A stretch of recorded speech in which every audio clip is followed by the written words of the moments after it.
Hello everyone, welcome back to Eklavya Snatak. तो आज की इस वीडियो में हम बीए ऑनर्स पॉलिटिकल साइंस के स्टूडेंट्स के लिए समकालीन भारत में विकास प्रक्रिया और सामाजिक आंदोलन से मोस्ट इम्पोर्टेंट क्वेश्चंस को डिस्कस करने जा रहे हैं। इस सब्जेक्ट में आपके जितने भी चैप्टर हैं उन सभी चैप्टर से जितने भी इंपॉर्टेंट क्वेश्चन बनते हैं उन सभी को इस वन शॉट वीडियो में ही डिस्कस कर लेंगे। ये वीडियो सेमेस्टर 5 के स्टूडेंट्स के लिए होने वाली है, तो इस वीडियो को लास्ट तक देखिएगा, ये आपके लिए बहुत हेल्पफुल रहेगी। और उससे पहले मैं आपको बता दूं, अगर आपको इन वीडियोस के नोट्स चाहिए एज अ पीडीएफ तो आप हमारे टेलीग्राम ग्रुप को ज्वाइन कर सकते हैं, जो कि है एकलव्य स्नातक। ओके। और साथ ही साथ अगर आपको फ्री नोट्स चाहिए तो उसके लिए आप हमारे वेबसाइट को भी विजिट कर सकते हैं, जो कि है www.eklavyaignu.com। Okay. So first important और एग्जाम में बहुत बार पूछने जाने वाला क्वेश्चन है, नियोजन के विभिन्न चरणों का उल्लेख कीजिए और योजना आयोग के स्थान पर नीति आयोग के गठन के क्या कारण थे। तो नियोजन जो होता है उसके क्या चरण होते हैं अलग अलग, और योजना आयोग के स्थान पर नीति आयोग को गठन क्यों किया गया था। अगर आपके पास 11 12 में पोल साइंस रही होगी तो आपने इस क्वेश्चन को पढ़ा होगा कि योजना आयोग की जगह पर नीति आयोग का क्यों गठन किया गया था। बाकी हम इस क्वेश्चन को इसमें और डिटेल में समझते हैं।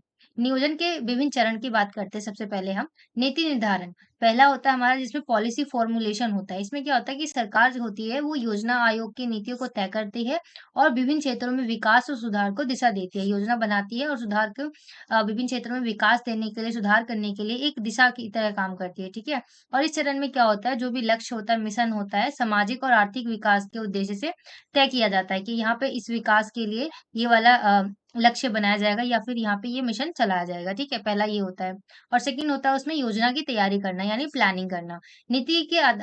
नीतियाँ, जो भी नीतियाँ बनती है उनके आधार पर क्या होता है, योजनाएं बनती है कि ये कोई भी जो पर्टिकुलर लक्ष्य बना है, कोई पर्टिकुलर मिशन है, उसकी योजना कैसी होगी, वो वन बाय वन उस पे कैसे काम किया जाएगा। ठीक है। और योजनाओं के क्रियान्वयन चरण, लक्ष्य, आवश्यक संसाधन और अनुमति लागतें शामिल होती है। इसमें सारे डिस्कशन की जाती है कि कितना खर्चा आएगा, क्या-क्या चीज़ें यूज़फुल होंगी और क्या-क्या चीज़ें यूज़ नहीं होंगी, ये सब। ठीक है। और नेक्स्ट होता है हमारा कार्यान्वयन, इम्प्लीमेंटेशन। इसमें क्या होता है, योजनाओं को कार्यान्वित करने के लिए आवश्यक संसाधनों का उपयोग में लाया जाता है और जो सरकार होता है वो स्थानीय प्रशासन और संचालन संगठन योजनाओं को क्रियान्वित करता है। सरकार उनको क्रियान्वित करती है, वहाँ पे इम्प्लीमेंटेशन करवाती है। ठीक है। और मॉनिटरिंग और एवेल्युएशन, इसमें क्या होता है कि योजनाओं की प्रगति को मॉनिटरिंग करने के प्रभाव और मॉनिटरिंग किया जाता है कि कैसे काम चल रहा है, काम ठीक से हो रहा है या नहीं, और उसका प्रभाव क्या-क्या पड़ रहा है, चीज़ें सुधर रही हैं या नहीं। ठीक है। और यह जो होता है योजना की सफलता को सुनिश्चित करता है और उससे मापदंडों का मूल्यांकन करता है एवोल्यूशन में। ठीक है। सुधार, रिवीजन, इसमें क्या होता है, जो भी योजना बनाई गई, उसपे जो भी इम्प्लीमेंटेशन किया गया, उसपे जितनी भी मॉनिटरिंग की गई, एवोल्यूशन किए गए, उसकी सारी जाँच-पड़ताल होने के बाद अगर कोई चीज़ ऐसी है जिसमें रिवीजन की ज़रूरत है, उसको दोबारा दोहराने की ज़रूरत है, उसको अच्छा करने की ज़रूरत है, तो वो इस स्टेप में किया जाता है। ठीक है? तो योजनाओं में आवश्यकता के हिसाब से सुधार करना महत्वपूर्ण चरण है और यह योजना जो है कठिनाइयों और समस्याओं का समाधान सुनिश्चित करता है। ठीक है? और इसी का हमारा नेक्स्ट पार्ट था जो इसी क्वेश्चन का, कि योजना आयोग के स्थान पर नीति आयोग के गठन के क्या कारण थे?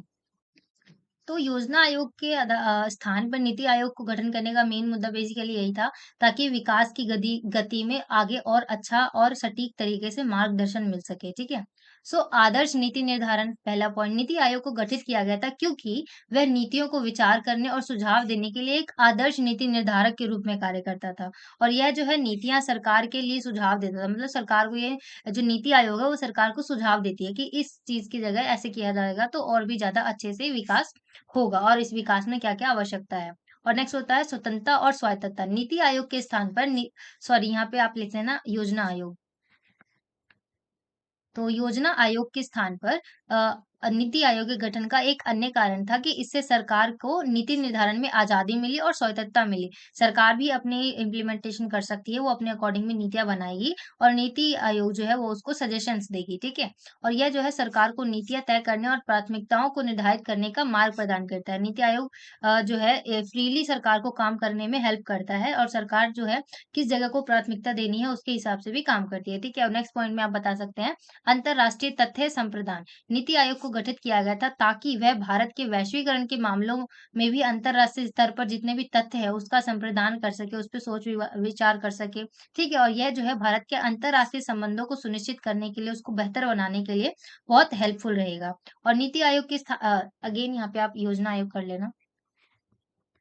योजना आयोग के स्थान पर नीति आयोग के गठन के इन कारणों के संयोजन के रूप में हुआ है।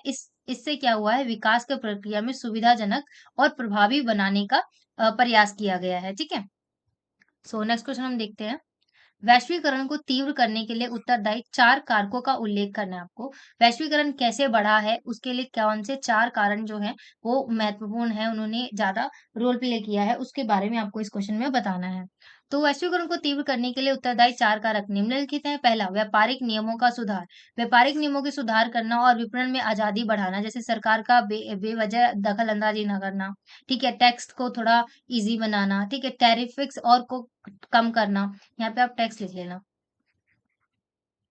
टैक्स को कम करना, विपणी सुधार, तो वैश्वीकरण की सुविधा को बढ़ावा, मतलब जो बिज़नेस करने का जो तरीका था, उसमें सुधार किया गया, ठीक है? और सरकार ने थोड़ा छूट दिया, तो उसकी वजह से क्या हुआ, वैश्वीकरण को सुधार मिला।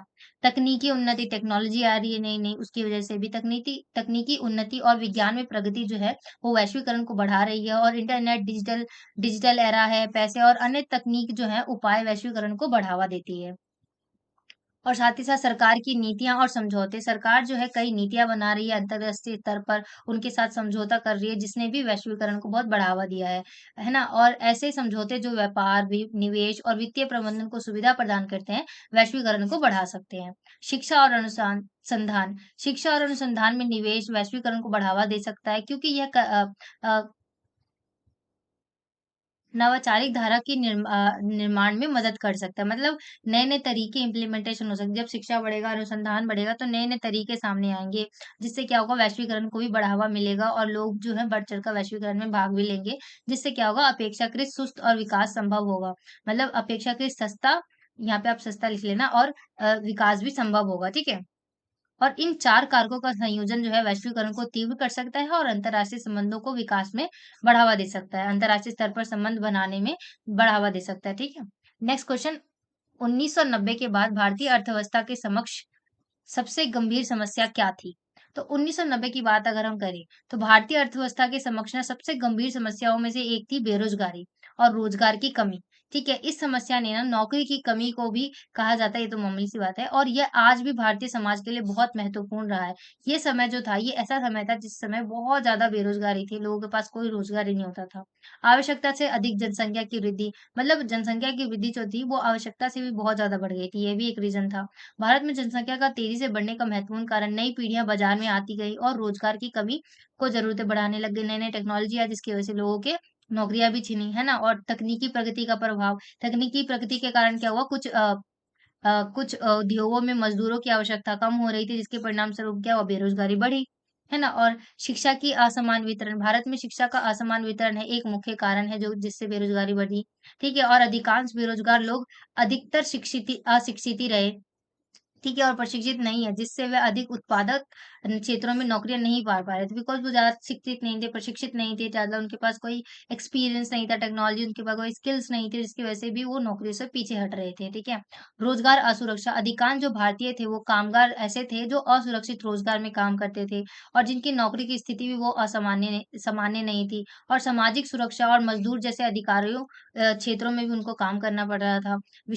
विशेषज्ञता में कमी, किसी भी पर्सन के पास किसी भी चीज़ में कोई बहुत मास्टरी हासिल नहीं थी, ये भी एक रीज़न था। ठीक है, ये कुछ ऐसी प्रॉब्लम्स चल रही थी 1990 के समय, ठीक है? और कुछ क्षेत्रों में आवश्यक विशेषज्ञता प्रशिक्षण की कमी है, जिससे युवाओं को उन क्षेत्रों में रोज़गार नहीं मिल पा रहा था।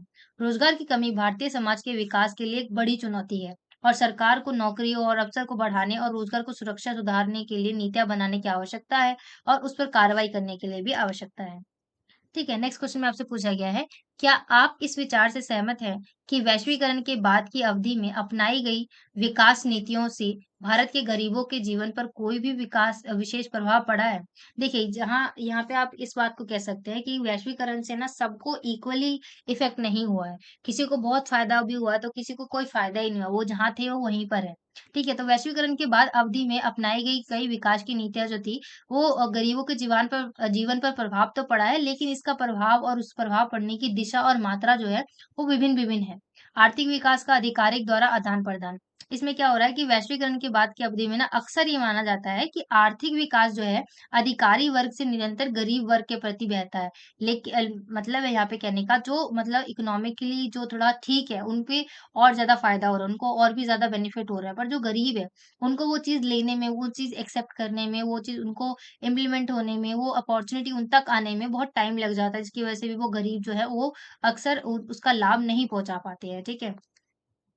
और बिना नौकरी शिक्षा के गरीबी और वैश्वीकरण ने नौकरियों की नई समय की मांग को बढ़ा दिया है, लेकिन गरीब वर्ग के लोगों के पास अक्सर उचित शिक्षा और प्रशिक्षण की कमी होती है, जिससे वे इस नई रोजगार की मांग को पूरा नहीं कर पा रहे। ऑफ कोर्स देखिए, जो वैश्वीकरण है, यह हम बात मान सकते हैं कि वैश्वीकरण ने नए-नए रोजगार के लिए दिशा खोले हैं। परंतु जो गरीब लोग हैं, उनके पास शिक्षा और स्किल्स की कमी होने के बावजूद वजह से वो इन सारी चीज़ों के बावजूद उन सबको टैकल नहीं कर पा रहे, उन अपॉर्च्युनिटी को ले नहीं पा रहे हैं, ठीक है? राज्य संरचना और कानूनी प्रतिकृति। भारत में गरीबों के लिए अक्सर सरकारी योजनाएँ बनाई जाती हैं, उनको सुविधाओं का लाभ उठाने के लिए उनमें कठिनाइयों का सामना भी करना पड़ता है और इसका मुख्य कारण होता है कि जो राज्य संरचना है, उसमें कोई कमी होती है। उन्होंने जो कानून बनाया है, वो बिल्कुल लाचारी है, वो प्रतिकृत नहीं है, उनमें कोई कमी होती है, ठीक है? विकास के असंवितरण लाभ। वैश्वीकरण के कुछ क्षेत्रों में विकास का वितरण जो है बहुत अच्छे तरीके से हुआ, कुछ क्षेत्रों में विकास बहुत अच्छे से तरीके से हुआ, जिसके कारण क्या हुआ है कि कुछ क्षेत्रों और जिलों में जीवन स्तर की वृद्धि होती है, जबकि दूसरे क्षेत्रों में यह लाभ नहीं हो पाता है। अगेन मैंने आपको बताया वैश्वीकरण का लाभ बिल्कुल अलग-अलग तरीके से हुआ है, कहीं पे बहुत ज़्यादा, कहीं पे बिल्कुल भी नहीं हुआ है। ठीक है, कृषि क्षेत्र की स्थिति, गरीब वर्ग के बहुत से लोग जो हैं कृषि क्षेत्र में काम करते हैं और इस क्षेत्र में विकास की स्थिति जो है विचारशील है। मतलब विचारशील होते हैं कि इसको विकास करने की ज़रूरत है। संक्षेप में अगर कहें तो वैश्वीकरण के बाद की अवधि में गरीबों के जीवन पर कोई उतना ज़्यादा प्रभाव नहीं पड़ा है, लेकिन इस प्रभाव की दिशा और मात्रा के विभिन्न कारणों पर निर्भर करती है और यह जो है उन्हें प्रतिष्ठानिक और सामाजिक सुरक्षा की जरूरत होती है। सरकार की जिम्मेदारी है कि वे इस समस्या को समझे और गरीबों के लिए सशक्तिकरण की दिशा में नीतियां बनाए और उस पर कार्रवाई करें कि वैश्वीकरण का लाभ जो है वो गरीब भी उठा पाए। ठीक है। नेक्स्ट क्वेश्चन, हरित क्रांति क्या है, इसकी प्रमुख विशेषताओं का वर्णन करें। तो हरित क्रांति जैसे इसके नाम से पता चल रहा है, हरित क्रांति जो है कृषि आधारित क्रांति थी, जिससे कृषि के क्षेत्र में बहुत ही ज्यादा रिवॉल्यूशन आया, डेवलपमेंट हुआ। वो एक तरह से बिल्कुल ही चीजें चेंज हो गई थी कृषि सेक्टर में हरित क्रांति की वजह से। इस वजह से इसको हरित क्रांति कहा गया है, बिकॉज कृषि के क्षेत्र में इसमें सुधार हुए थे, ठीक है, जिसका मतलब होता है हरित या फिर हरा क्रांति। ठीक है, इसका मुख्य उद्देश्य अगर हम बात करें तो भूमि के उपयोग और उसके कृषि में तकनीकी सुधार की ज़रूरत थी, ठीक है? और कृषि उत्पादन को बढ़ावा देना और सुरक्षित तरीके से खाद्य संसाधन को बढ़ावा देना। और हरित क्रांति की मुख्य विशेषताओं की अगर हम बात करें, तो उच्च उत्पादन, हरित क्रांति की वजह से क्या हुआ, उर्वरकों का उपयोग किया जाने लगा, नई-नई टेक्निक्स आई, उसका यूज़ किया जाने लग गया।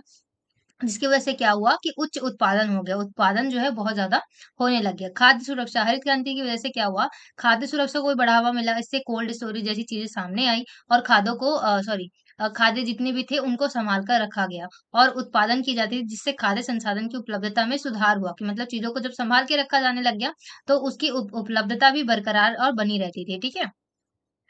और खेती तकनीकों का उपयोग, हरित क्रांति में नई नई तकनीकें आई, सुचारू टेक्नोलॉजीज का उपयोग किया गया, जैसे कि बीज विकसन, ठीक है, और खेतों में सिंचाई, कीट प्रबंधन, खाद्य सुरक्षा के लिए अच्छे तरीकों से उपयोग किया जाने लग गया, ठीक है, जिससे खाद्य पदार्थों की खेती हो सके। सामाजिक और आर्थिक परिवर्तन, इसमें क्या हुआ, हरित क्रांति के माध्यम से किसानों की आर्थिक स्थिति में भी सुधार हुआ। जब कृषि अच्छा हुआ, टेक्नोलॉजीज आई, तो उपज बढ़ने लग गया, तो उपज बढ़ने लग गया तो उसकी बिक्री भी ज्यादा होने लग गई। फिर धीरे धीरे जब शहरीकरण हुआ तो शहरों में माँग ज़्यादा होती थी। पहले क्या होता था कि वो अनाज फुलफिल नहीं हो पाता था, पर ये जब चीज़ें आई तो फिर इन सब चीज़ों की माँग बढ़ी और ये सारी चीज़ें होने लग गई, तो हरित क्रांति की वज़ह से खाद अच्छा होने लग गया, तो जिससे लोगों की माँग भी बढ़ी, जिससे कि उसकी बिक्री भी हुई, तो किसानों को बहुत ज़्यादा फ़ायदा हुआ और उनकी आर्थिक स्थिति में भी सुधार हुआ, ठीक है? एंड सुरक्षित खेती, हरित क्रांति में खेती को सुरक्षित तरीके से करने के लिए तथा सुरक्षा को बरकरार रखने के लिए कई सुधार की गई, कई टेक्नोलॉजीज़ को अपनाया गया, जिससे क्या हुआ, कृषकों के जीवन में भी जीवन को भी बेहतर बनाया जाने लगा। हरित क्रांति का सफल अनुपालन अगर हम बात करें, तो गुणवत्ता और सुरक्षित खेती के लिए महत्वपूर्ण है, जो खाद्य सुरक्षा और आर्थिक विकास के माध्यम से समृद्धि को सुधारने के लिए महत्वपूर्ण था। और इसके अलावा भी आप अपने बुक से लेकर चीज़ों को लिख सकते हैं डायरेक्टली। ठीक है? और अपने वर्डिंग में भी एक्सप्लेन कर सकते हैं जिससे भी आपको अच्छे नंबर देखने को मिल सकते हैं, ठीक है? अब हमें बताना है कि हरित क्रांति के प्रभाव क्या पड़े, उनके प्रभावों पर विचार करना है। तो हरित क्रांति के प्रभाव की अगर हम बात करें तो उसने भारतीय कृषि की समृद्धि में गहरा प्रभाव डाला है। यह जो है कृषि सेक्टर में बहुत महत्वपूर्ण परिवर्तन आरंभ किया, उसमें बहुत परिवर्तन आए, ठीक है? फर्स्ट अगर बात करें तो उत्पादन में वृद्धि, जैसा हमने प्रीवियस क्वेश्चन में भी डिस्कस किया। खाद्य सुरक्षा, ठीक है? खाद में भी सुरक्षा हुई। साथ ही साथ आर्थिक विकास हुआ, किसानों का किस तरीके से, ठीक है? और खेती तकनीकों का उपयोग किया गया। तो मतलब पिछला क्वेश्चन ही आप डायरेक्ट इसमें भी लिख सकते हैं, बस थोड़ी-सी चीज़ों को अपने वर्डिंग को चेंज करके और इसमें एक एक्स्ट्रा पॉइंट लिख सकते हैं आप कि रोजगार में समर्थता। हरित क्रांति से क्या हुआ, ज़्यादा माँग बढ़ने लग गई, जो लोग ज़्यादा कृषि करने लग गए, तो क्या हुआ, किसानों की भी माँग बढ़ने लग गई, लोगों को रोजगार भी मिलने लग गया। तो इस प्रकार हरित क्रांति के प्रभाव ने खेती के सेक्टर में बहुत ज़्यादा महत्वपूर्ण परिवर्तन किया और बहुत ज़्यादा लाभ का देखने को मिला। ठीक है? नेक्स्ट क्वेश्चन, भारतीय लोकतंत्र में सामाजिक आंदोलन के योगदान की चर्चा कीजिए। जैसे कि आपको पता है इस सब्जेक्ट में आपको लास्ट वाले चैप्टर्स में आंदोलन के बारे में पढ़ने को मिलेगा। तो सामाजिक आंदोलन जो है वो भारतीय लोकतंत्र के लिए क्या योगदान रहा है उनका, इस पे चर्चा करना है आपको। तो भारतीय लोकतंत्र में सामाजिक आंदोलन ने बहुत ही ज़्यादा महत्वपूर्ण भूमिका निभाई है और यह जो है समाज में सुधार की दिशा में महत्वपूर्ण योगदान निभाता है। इन आंदोलनों ने आर्थिक, सामाजिक, राजनीतिक परिवर्तन के लिए अधिकांश वक्तत्व और अधिकार की प्रेरित किया। देखिए, आंदोलन कब करे जाते हैं? जब आपको किसी चीज़ की माँग है, आप किसी चीज़ को हटाना चाहते हैं, कोई ऐसा कानून बन गया है जो आपको पसंद नहीं है या कोई आप ऐसा कानून बनवाना चाहते हैं जिससे आपको लाभ हो। तो मतलब क्या होता है कि उससे सामाजिक आंदोलन जितने भी होते हैं, उसने ब वो उससे किसी भी पर्टिकुलर कंट्री को फ़ायदा भी होता है और कई बार नुकसान भी देखने को मिलता है, ठीक है? तो स्वतंत्रता संग्राम, भारतीय स्वतंत्रता संग्राम सामाजिक आंदोलन का एक महत्वपूर्ण हिस्सा था जिसको महात्मा गांधी के नेतृत्व में कराया गया था और भारतीय स्वतंत्रता संग्राम जो है उसने ब्रिटिश शासन के खिलाफ लोगों को के अंदर जागरूकता बढ़ाई, जिससे क्या हुआ, भारतीय स्वतंत्रता संग्राम को सफल बनाया गया, ठीक है? और सामाजिक सुधार, भारत में विभिन्न सामाजिक आंदोलनों ने समाज में सुधार किया, लोगों को जागरूक बनाया, उससे क्या हुआ, विकास की दिशा में भी आगे बढ़े और डॉक्टर भीमराव अंबेडकर जैसे महान हस्तियों ने उनके नेतृत्व में दलित समुदाय के लिए भी समाज में समानता की मांग बढ़ी। उन्होंने दलितों के लिए भी मांग उठाई और उनके लिए भी आंदोलन चलाया। महिला उत्थान, महिलाओं ने आंदोलनों में भी बढ़ चढ़ कर भाग लिया और उन्होंने अपने हक के लिए भी लड़ाई शुरू कर दी। बेटी बचाओ बेटी पढ़ाओ, महिला उत्थान के अनेक पहलुएँ हैं जो समाज में जागरूकता बढ़ा रही हैं और महिलाओं को भी सशक्त बना रहे हैं और उनको विकास करने का अवसर प्रदान कर रहे हैं। साथ ही साथ पर्यावरणीय आंदोलन, भारत में पर्यावरण आंदोलन ने जलवायु परिवर्तन हो गया, प्रदूषण के खिलाफ लोगों के अंदर जागरूकता बढ़ाई कि आप कैसे चीज़ों को यूज़ करें ताकि जो प्रदूषण ना फैलाए, सीएनजी का उपयोग करें, जो प्रदूषण को कोई किसी तरीके का हानि ना पहुँचाए और इको फ्रेंडली चीज़ों का उपयोग करें, ठीक है? जैसे कि चिपको आंदोलन आपको पता होगा, ये बहुत ज़्यादा फेमस है, हिमाचल में हुआ था जो, ठीक है? और सद्गुरु द्वारा साहिब आंदोलन जैसे आंदोलनों ने पर्यावरण सुरक्षा के लिए भी संघर्ष अपनाया है। तो बेसिकली आपको इस क्वेश्चन में समाज में जितने भी पर्सपेक्टिव से आंदोलन चलाए जाते हैं, चाहे वो सामाजिक हो, महिलाओं से रिलेटेड हो, पर्यावरण से रिलेटेड हो या किसी अन्य चीज़ से रिलेटेड हो, उन सभी को टॉपिक्स को उठाना है और उसके बारे में डिटेल में बता देना है। तो ये क्वेश्चन जो है इस तरीके से कंप्लीट हो जाएगा। आई होप कि हम यहाँ तक जितने भी क्वेश्चन डिस्कस कर रहे हैं आपको सारे समझ में आ रहे होंगे। नेक्स्ट क्वेश्चन, सामाजिक आंदोलन शब्द से आप समझते क्या है? ये भी क्वेश्चन आ सकता है बिकॉज़ ये चैप्टर है आपके इस सब्जेक्ट में। तो सामाजिक आंदोलन बेसिकली होता क्या है? सामाजिक आंदोलन की अगर हम बात करें तो यह जो शब्द है वो एक तरीके से समाज में सुधार की दिशा की ओर आप देख सकते हैं कि जब समाज में सुधार की दिशा के लिए कोई महत्वपूर्ण प्रयास किए जाते हैं, समृद्धि के लिए कोई प्रयास करे जाते हैं, चीज़ों को ट्राई किया जाता है, प्रयास किया जाता है, तो उसको बेसिकली सामाजिक आंदोलन कहा जाता है। ये आंदोलन जो होते हैं, वो विशेष रूप से सामाजिक और आर्थिक असमानता को खत्म करते हैं, अन्याय और जितने भी असमान व्यवस्थाएँ हैं, उसके खिलाफ लोगों के साथियों के साथ-साथ एक एक साथ आते हैं, लोग एक साथ आते हैं और संगठित प्रयास करते हैं ताकि ये जितने भी अन्याय हो रहे हैं, असमानता है, उसको खत्म किया जा सके, ठीक है?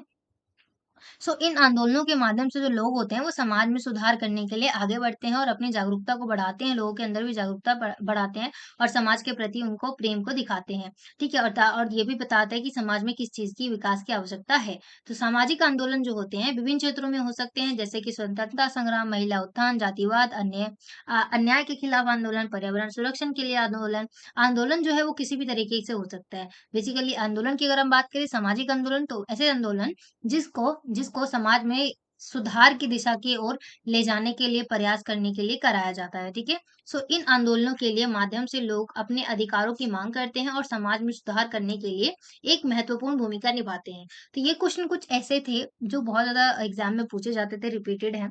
आप इन क्वेश्चन्स को ज़रूर मस्ट करके जाइएगा, ठीक है? और इन क्वेश्चन्स की वर्डिंग आपके एग्ज़ाम में चेंज हो सकती है, परंतु आप उनके आंसर्स को इन पॉइंट्स को यूज़ करके, इन शब्दों को यूज़ करके आप लिखेंगे तो आपको बहुत अच्छे नंबर देखने को मिल सकते हैं।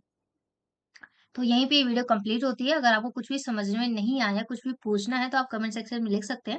और अगर आपको वीडियो पसंद आई है तो do like, share and subscribe and thanks